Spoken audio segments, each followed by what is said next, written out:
Bom dia, boa tarde ou boa noite.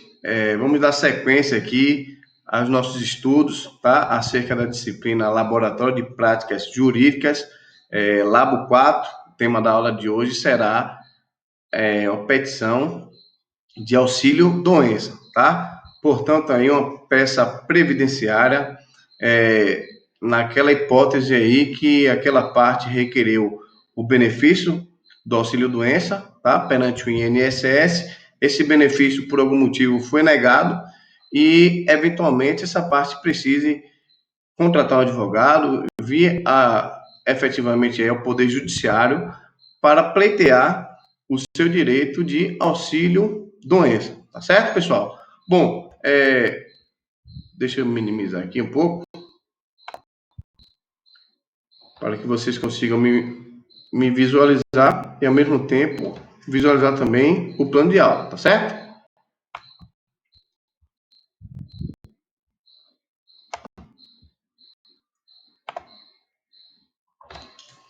Bom, gente, vamos lá então, dá sequência aí. Meu nome é Matheus Vídero, quem não me conhece ainda, muito provavelmente quem está me acompanhando até aqui, na maioria aí, a maioria realmente já é o meu aluno, tá? E quem não for aluno, eventualmente aí, é um prazer ter a sua audiência também, tá certo? Bom, então, para meus alunos e os demais, na aula de hoje vamos abordar então a petição, como a gente vai elaborar essa peça prático profissional, é, uma peça previdenciária, volto a dizer, auxílio doença, tá, gente?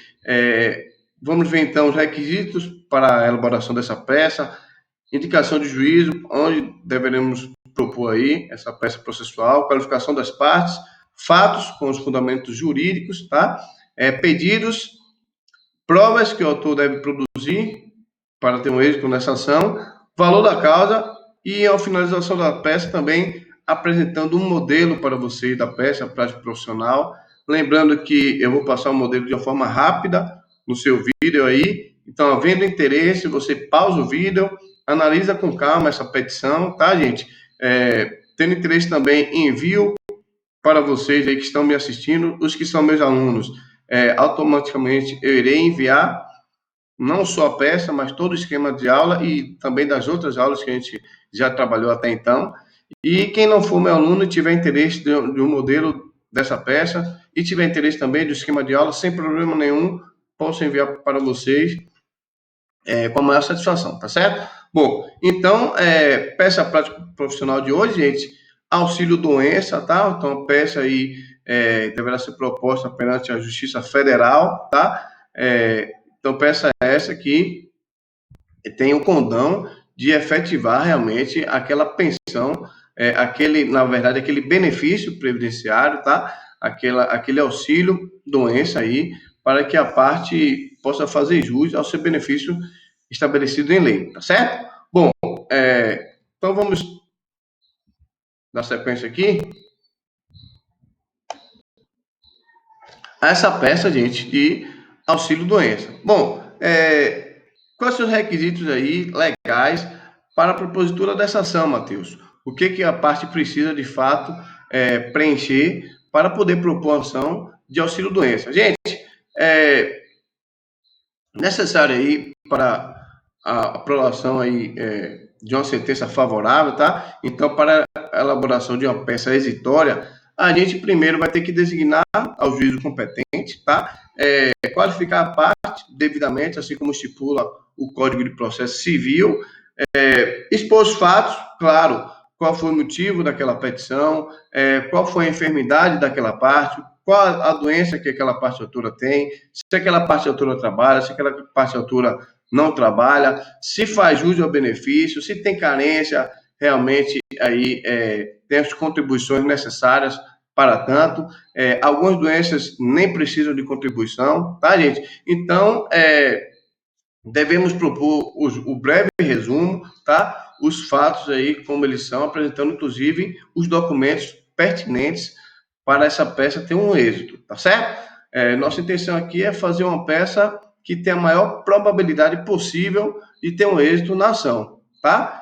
Então, aí, esmiuçar as maiores dúvidas necessárias para a propositura da demanda da melhor forma possível, tá bom? Obviamente, os pedidos têm que ser certos, determinados, o requerimento administrativo precisa ter sido feito, tá? Não há de que se propor uma ação judicial para implantação ou reestabelecimento do benefício de auxílio-doença, sem aquela parte ter, ao menos administrativamente, tentado estabelecer esse benefício, tá certo, gente? Então, é um requisito a parte tentar administrativamente, até para não sobrecarregar o Poder Judiciário de uma forma desnecessária, convém, portanto, que haja um pedido administrativo antes do ajuizamento da ação, tá? E que esse pedido tenha sido indeferido, ok, gente? Bom, deve haver também o cumprimento da carência, que a carência aí, via de regra, são 12 meses, tá? Ressalto que existem doenças que não há a necessidade de carência, tá certo, gente? A parte aí que eventualmente estava trabalhando deve estar afastado de suas atividades habituais aí por pelo menos 15 dias, para fazer jus também a esse benefício. E, por fim, aí, a gente assinar a peça e fazer o requerimento judicial, tá certo, gente? Bom,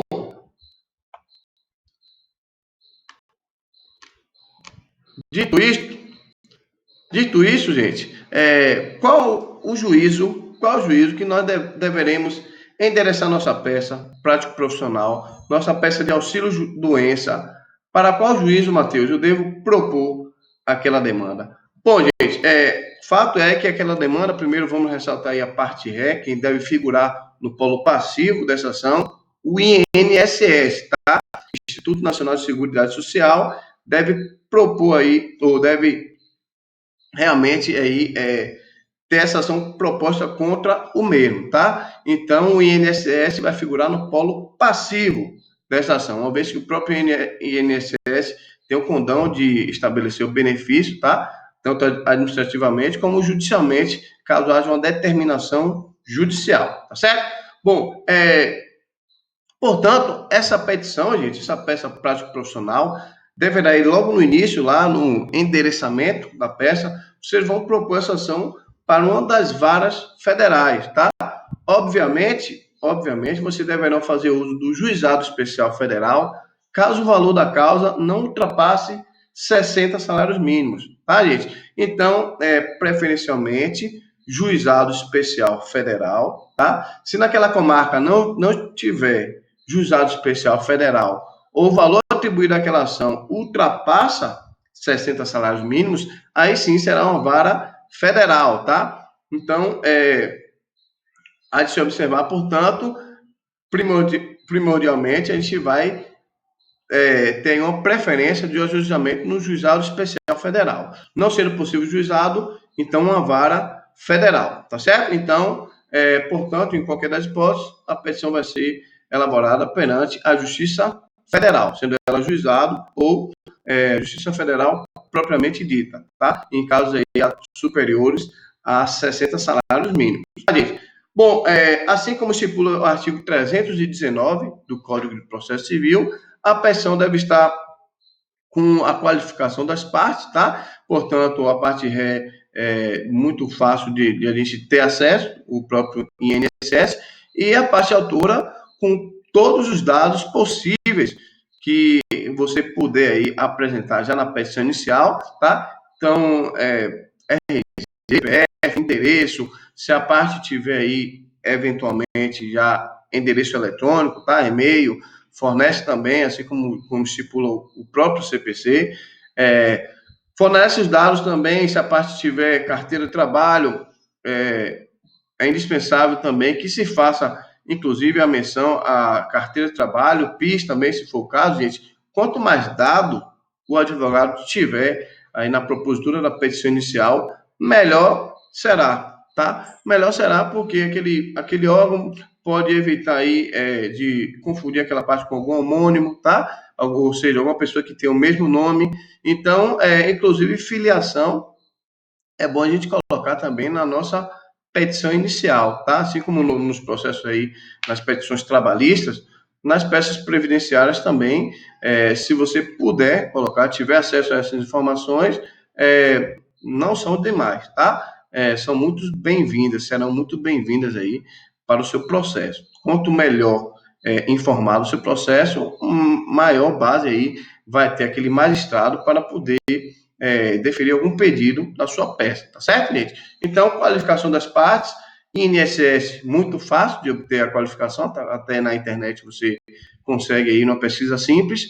E a parte autora, quanto mais informações você trouxer, melhor será para a sua peça processual, tá certo? Bom, fatos e fundamentos jurídicos, gente, obviamente, ao propor ação de auxílio-doença, você deve bem expor os fatos, como aconteceram os fatos. Portanto, se foi aí um auxílio-doença, se aquele indivíduo trabalha ou não trabalha, você vai expor aí na sua peça que, por exemplo, João da Silva foi acometido aí por uma doença, ficou afastado do seu trabalho durante aí, por exemplo, já tem 45 dias afastados, os 15 primeiros dias são por conta da empresa, a partir do 16º dia fez o requerimento administrativo, tá? Do auxílio-doença, auxílio esse que foi negado aí após, por exemplo, 20 ou 30 dias. Então, gente, nos fatos, para que sua peça fique robusta, para que sua peça fique cada vez mais clara, inclusive objetiva também, você deve expor os fatos como eles foram, como eles aconteceram, tá? E apresentar os documentos que comprovam esses fatos alegados, tá? Então, quanto mais informações você tiver acerca do fato, vamos lembrar que não precisa em seu processo de informações desnecessárias, tá, gente? Então, informações aí relevantes acerca daquela doença que o seu cliente foi acometido devem ser trazidas já nos fatos, tá? Então, qual a doença, qual o CID daquela doença, o atestado médico, o que diz o atestado médico, é bom você, inclusive, gente, se aquele atestado médico for manuscrito, recomendo que você transcreva o atestado médico no corpo da sua petição inicial. Por que, Matheus, você diz isso? Há alguma exigência? Não, não é exigência, gente. Mas para que facilite ao magistrado ou à magistrada, para que não precise debruçar sobre aquele documento, que muitas vezes aquele atestado médico manuscrito é de difícil leitura, tá? Muito embora os juízes já estejam acostumados a analisar aí diariamente, mas nada de errado acontecerá se você, na sua inicial, já transcrever aí aquele atestado médico já no corpo da sua petição. Ah, Matheus, posso fazer isso? Pode. Não só pode, gente, como sua petição vai ficar muito mais objetiva e clara à medida que o magistrado, ao ler aquela peça, se ele precisar, que ele vai ter aí, vai fazer aquela leitura do documento. Mas você já trazendo a informação na inicial, ele vai ler aquele documento, gente, de uma forma mais rápida, inclusive, porque ele já tem aquelas informações, porque ele acabou de ler na sua inicial, tá? Então, se você puder já transcrever o que diz aquele atestado médico, aquele relatório médico, já na sua peça, ótimo. Então, exemplo, excelência, o requerente foi acometido por uma doença X, conforme estipula, conforme aí comprovado no seu atestado médico, ora anexado, que diz que, e aí você diz qual a doença daquela pessoa, qual foi a enfermidade que aquela pessoa teve e quanto tempo de atestado médico aí o médico recomendou que aquela pessoa ficasse afastada das suas atividades habituais, tá certo, gente? Então, Matheus, é indispensável isso? Não, não é indispensável. Você poderá deixar sua peça muito mais simples, mais objetiva e mais clara se você puder fazer isso, tá? Bom, dito isso, gente,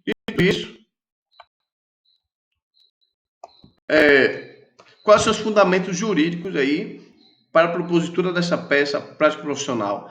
A Lei 8.213, de 1991, tá? Então, a lei, portanto, lá dos benefícios previdenciários, gente, no seu artigo 59, é bem claro, vou pedir licença para poder ler esse dispositivo. O auxílio-doença será devido ao segurado que, havendo cumprido quando for o caso, o período de carência exigido nessa lei. Por que quando for o caso, gente?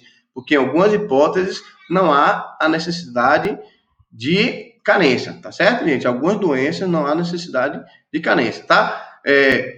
Então, o período de carência existe nessa lei ficar incapacitado para o seu trabalho ou para a sua atividade habitual por mais de 15 dias consecutivos, tá, gente? Então, também o decreto 3.048 estipula a mesma redação, tá? Então, o auxílio-doença será devido ao segurado que, após cumprida, quando for o caso, a carência exigida, foi incapacitado para o seu trabalho ou para a sua atividade habitual por mais de 15 dias consecutivos. Portanto, a mesma redação. Então, você fundamenta a sua peça, tanto na Lei 8.203/91, como também no decreto, se você quiser deixar a peça mais robusta, tá? Mas não é indispensável, não. A própria Lei 8.203/91, que é a lei lá que estipula os benefícios previdenciários, já é o suficiente para você embasar a sua peça prático-profissional de requerimento de auxílio-doença. Tá certo, gente? Bom,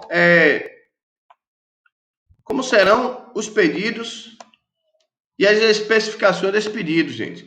Bom, há de se observar que você não pode deixar de pedir na sua peça aí para benefício de auxílio-doença, gente, gratuidade da justiça, tá? Primeiro, via de regra, aquela parte que estará propondo aquela ação, gente, via de regra, salvo algumas exceções raras, via de regra, aquela parte não vai ter condição de pagar custas processuais, por exemplo, tá?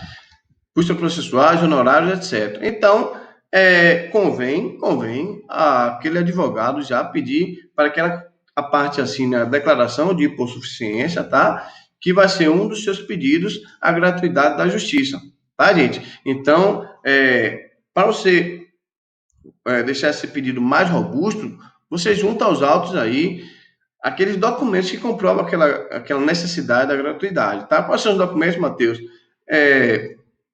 Por exemplo, gente, uma carteira de trabalho, se aquela pessoa estiver desempregada, se aquela pessoa estiver empregada, o valor que aquela pessoa percebe, tá? Então, os documentos necessários para comprovar nos autos que aquela parte precisa de efetivamente assistência judiciária gratuita, tá? Que vai ser um dos pedidos, inclusive eu costumo colocar logo como o primeiro pedido da peça, tá?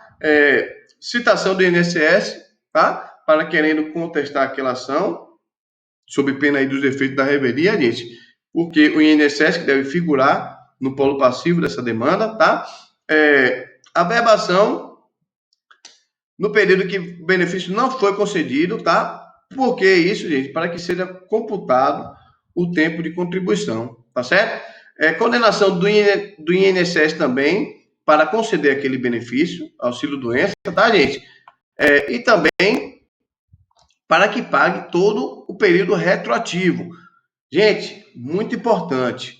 Alguns colegas advogados esquecem de pedir já na inicial o período retroativo. Ah, Matheus, vai ter cabimento realmente o período retroativo? Claro, gente, claro. Se o seu cliente, observem comigo, deixa eu trazer um exemplo para vocês.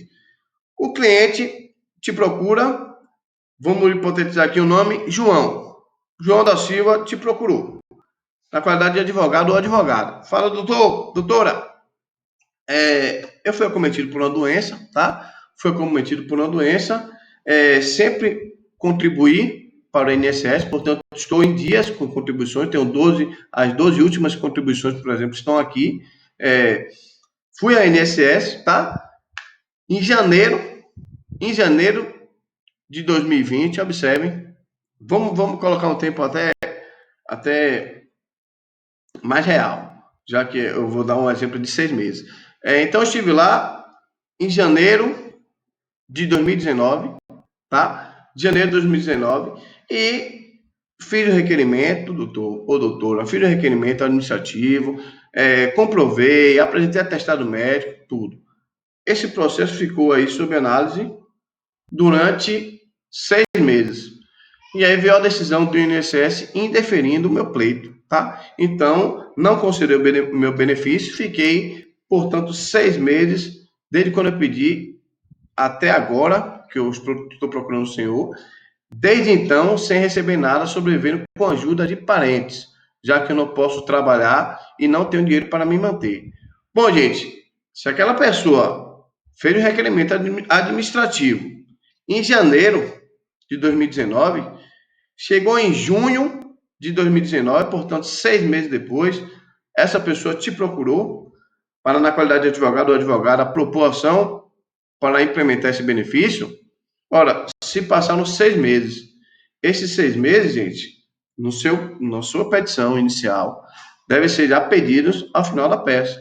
Por quê, gente? Porque se trata do retroativo, desde o momento em que ele fez o requerimento até o indeferimento aí e até o propositor da sua ação, devem ser computados. Tá certo? Ficou claro, gente? Então, propôs ação aí. Você propôs ação na qualidade de advogado ou advogada desse cliente, tá? Observou que esse cliente já fez o pedido 6 meses atrás. Ora, você deve, na sua petição inicial, já nos pedidos, tá? Nos fatos você informa que o pedido administrativo foi feito no dia tal, tá? E foi julgado no dia tal. E aí você pode ter apresentado recurso ou não, tá?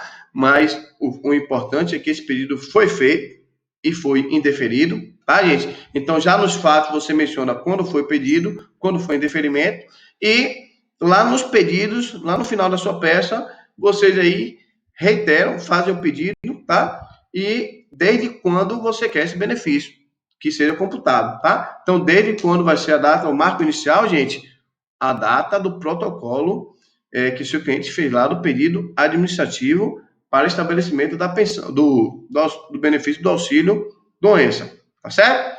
Então, lá no final da peça, não esqueçam de colocar o pedido também retroativo, desde o momento do pedido administrativo, tá certo, gente? Bom, obviamente, condenação do réu também para pagar custas processuais e honorários, se for o caso, tá? O réu, no caso, então, o INSS, juntadas do pedido, da cópia do pedido administrativo, tá, gente? Vocês devem juntar para provar mais claro que, de fato, houve o pedido, tá? Outro documento importante, gente, é o laudo médico, tá? O laudo médico e a perícia, porventura, aí, realizada pelo INSS ou uma perícia também particular, tá?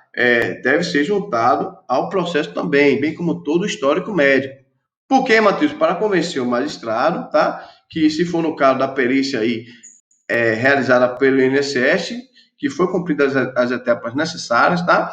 E no seu caso aí do documento particular também, a comprovação que seu cliente está acometido com aquela enfermidade, tá certo, gente? Então, não podemos esquecer, juntar também todos os atestados médicos e todas as perícias que foram realizadas durante aquele procedimento. E a cópia do processo administrativo, tá? Então, você vai juntar lá aquele pedido do seu cliente para o benefício, vão juntar a resposta do INSS, tá? Negativa, no caso, e a perícia que foi realizada, tá? Se o cliente não tiver a perícia, gente, não tem problema. O próprio juízo pode requerer um ofício aí, requerer não, enviar um ofício para o INSS para que o INSS apresente aquele laudo, aquela perícia, tá certo? Não é um documento indispensável, não. Você deve ter o documento médico, seja o seu ou seja o do INSS, tá? Mas sua inicial deve ter aí algum documento que comprove a sua enfermidade, tá certo, gente? Bom, pode pedir também a realização de uma nova perícia, agora uma perícia judicial, tá certo? Que o juiz, obviamente, vai designar uma perícia. E não esqueçamos, gente, pedido liminar. Pedido liminar para que o benefício já seja estabelecido no decorrer do processo, porque a gente sabe que, na realidade, o processo pode demorar muitos e muitos meses, quem sabe até anos. E durante esse período todo, lembre-se, seu cliente muito provavelmente estará acometido por alguma enfermidade.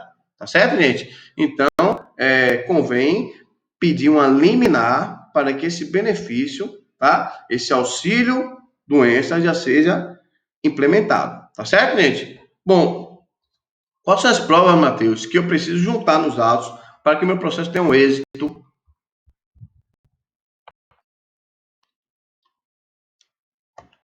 Gente, documentos necessários aí que vão acompanhar a inicial, obviamente os documentos pessoais, tá?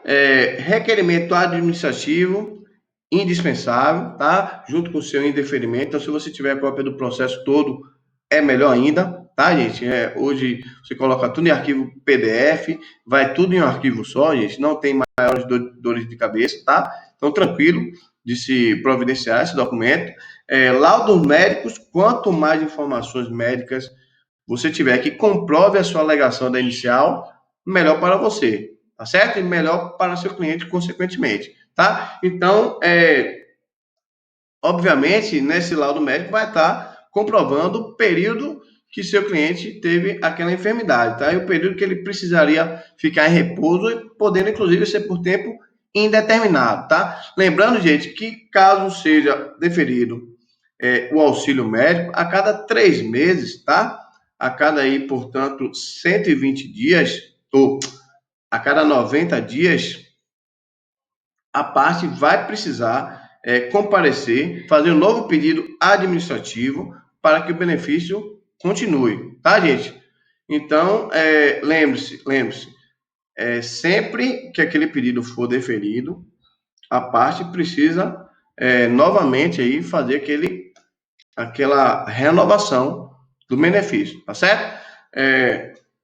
São 120 dias, viu, gente? 120 dias. Aí, nos últimos 15 dias, a parte deve pedir essa revisão, tá certo? Sendo ele o benefício estabelecido judicialmente ou não. Se judicialmente houve já aquele período deferido pelo juiz com prazo determinado, tudo bem, mas se for com prazo indeterminado, ultrapassando, chegando aí 120 dias, 15 dias antes, melhor dizendo, a parte faz um novo requerimento administrativo, inclusive, para esse benefício aí ser prorrogado, tá certo, gente?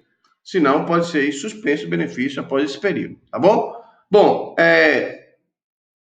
quais são as provas mais, Matheus, que o meu cliente precisa me apresentar para eu propor essa ação?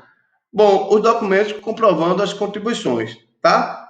Já que precisa aí de uma carência, você junta as aulas também que seu cliente teve aquela carência aí, salvo nas hipóteses que não haverá necessidade de comprovação de carência, tá? Existem algumas doenças que estão estipuladas, o próprio poder público federal, a própria União, informa quais as doenças que não são necessárias à carência, tá certo, gente? Então, nesses casos, não é preciso que você comprove aí as contribuições. Mas, não sendo esses casos, convém que o advogado junte com a inicial todas as 12 contribuições necessárias para aquele benefício ser implantado, tá certo? Bom, requerimento também de demais provas, como, por exemplo, perícia, tá, gente? E as demais provas em direito admitidas.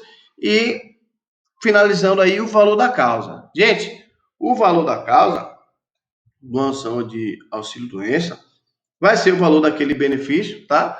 Multiplicado por 12, tá? Então, que seria o equivalente a 1 ano daquela pensão. Lembrando que se tiver um pedido retroativo, desde o momento, portanto, do requerimento administrativo, deve ser computado também, tá? Então, por exemplo, 12 meses, que seria o equivalente a 1 ano, mais os meses desde o momento do requerimento administrativo, tá certo? Então, a parte calcula aí, no exemplo que eu trouxe, 6 meses, pedido administrativo, foi 6 meses antes do ajuizamento da ação. Então, você vai pedir aqueles 6 meses, mais os 12 meses, que seria equivalente a 1 ano, vai ser o valor da causa, tá, gente? O valor da causa vai ser esse, certo? Bom, então, aí finaliza a peça, assinando a peça, obviamente colocando a data daquele dia que você está propondo a ação.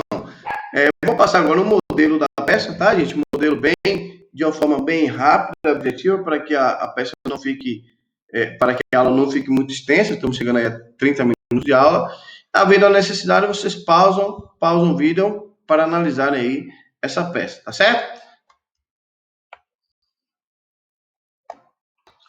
Bom, portanto, aqui endereçamento a uma vara federal, tá? Podendo ser juizado ou a vara federal, certo, gente? Qualificação da parte.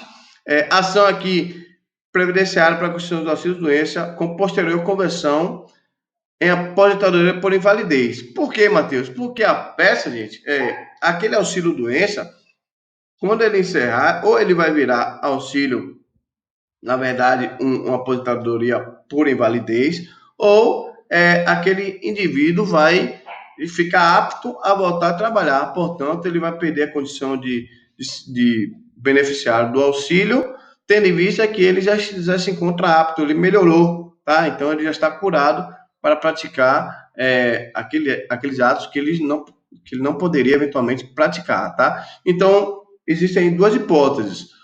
Ou aquele benefício vai se extinguir porque aquele indivíduo não tem mais aquela enfermidade, tá? Então já está apto para o trabalho, ou aquele benefício poderá ser convertido em aposentadoria por invalidez, tá, gente? Então temos essas duas hipóteses, por isso que convém também na peça a gente já pedir a conversão posterior por aposentadoria por invalidez, tá certo?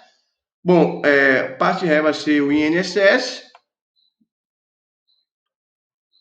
Aqui a gente apresenta os fatos, gente. Os fatos, ressaltando aí todas as questões de direito, bem como as questões fáticas em relação àquela doença, aquela enfermidade que aquela pessoa teve e tem, tá certo? Aqui a gente fundamenta com base na Lei 8.203, 91. Por fim, gente, a gente traz a fundamentação ali da tutela antecipada, tá? O pedido liminar para concessão imediata daquele benefício e, por fim, os pedidos, tá? Então, os pedidos aí, gratuidade, concessão da tutela antecipada para imediata implantação do benefício, tá? Citação do INSS, procedência da ação para que aquela pessoa passe a receber o benefício, inclusive recebendo as parcelas retroativas desde o pedido administrativo, e o valor da causa que a gente vai calcular conforme eu já disse anteriormente, tá bom, gente? Com isso a gente finaliza a nossa peça. Vou passar mais uma vez, que eu acho que eu passei muito rápido, para que vocês analisem com calma, ok? Estão vendo a necessidade aí, vocês pausam o vídeo para analisar essa peça prática profissional. Tem fundamento ali, o auxílio-doença, os requisitos para o auxílio-doença, que o cliente realmente faz uso ao benefício. Tem também a jurisprudência que a gente apresenta. A aposentadoria por invalidez, então podendo acontecer, portanto, a conversão, tá? A qualidade segurada, você comprovar o juiz que seu cliente ou sua cliente tem aí aqueles requisitos preenchidos, tá?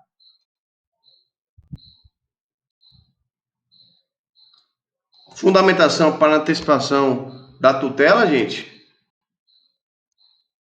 E os pedidos propriamente ditos, tá certo?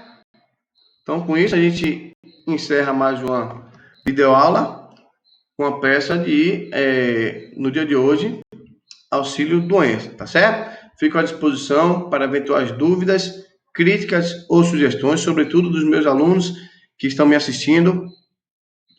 Gente, estou à disposição para quaisquer dúvidas, tá certo? Você já tem meu contato.